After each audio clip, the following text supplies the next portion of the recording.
मेरे प्यारे बच्चों, सुख और दुख का रहस्य क्या है?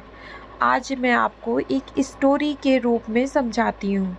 एक बार माता पार्वती ने भगवान शिव से कहा, प्रभु, मैंने पृथ्वी पर देखा है कि जो व्यक्ति पहले से ही दुखी है, आप उसे और ज़्यादा दुख प्रदान करते हैं, और जो सुख है, उसे आप दुख नहीं देते।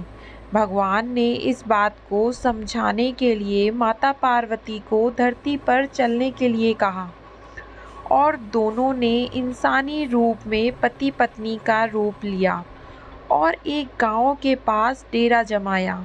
शाम के समय भगवान ने माता पार्वती से कहा कि हम मनुष्य रूप में यहाँ आए हैं, इसीलिए यहाँ के नियमों का पालन करते हुए हमें यहाँ भोजन करना होगा।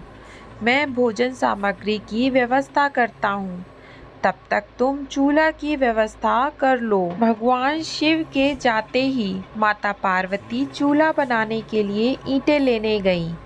गांव में कुछ जर्जर हो चुके मकानों की ईंटें लाकर चूल्हा तैयार कर दिया। चूल्हा तैयार होते ही भगवान वहां पर बिना कुछ लाए ही प्रकट हो गए। माता पार्वती ने पूछा, आप तो कुछ लेकर नहीं आए, भोजन कैसे बनेगा? तब भगवान बोले, पार्वती, अब तुम्हें इसकी ज़रूरत नहीं पड़ेगी।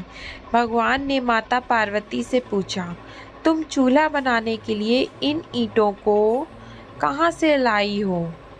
माता पार्वती ने कहा, प्रभु, गांव में बहुत से ऐसे घर भी हैं जिनका रख रखाव सही ढंग से नहीं हो रहा।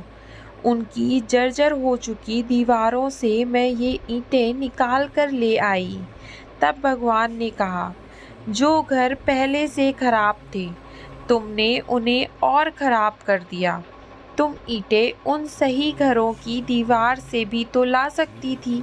माता बोली, प्रभु, उन घरों में रहने वाले लोगों ने उनका रख रखाव कर रखा है, पर वो सारे घर बहुत सुंदर लग रहे हैं। ऐसे में उनकी सुंदरता को बिगाड़ना उचित नहीं होता। भगवान बोले, पार्वती, यही तुम्हारे द्वारा पूछे गए प्रश्न का सही उत्तर है। जिन लोगों ने अपने घर का रख रखाव अच्छी तरह से किया है, यानी सही कर्मों से अपने जीवन को सुंदर बना रखा है, उन लोगों को दुख कैसे हो सकता है? मनुष्य जीवन में जो भी सुखी है, वो अपने कर्मों के द्वारा सुखी है, और जो दुखी है, वो भी अपने कर्मों के द्वारा ही दुखी है। इसीलिए हर एक मनुष्य को अपने जीवन में ऐसे ही कर्म करने चाहिए कि जिससे इतनी मजबूत व खूबसूरत इमारत खड़ी हो कि कभी भी कोई उसकी एक ईंट भी ना निकाल पाए। मेरे प्यारे बच्चों, इससे आपको समझ में आ गया होगा कि सुख और दुख का रहस्य क्या है। आखिर क्यों सुख और दुख जीवन में आते रहते हैं, और आपको क्या करना चाहिए, कैसे कर्म करने चाहिए, अपने जीवन को कैसे सफल बनाना चाहिए।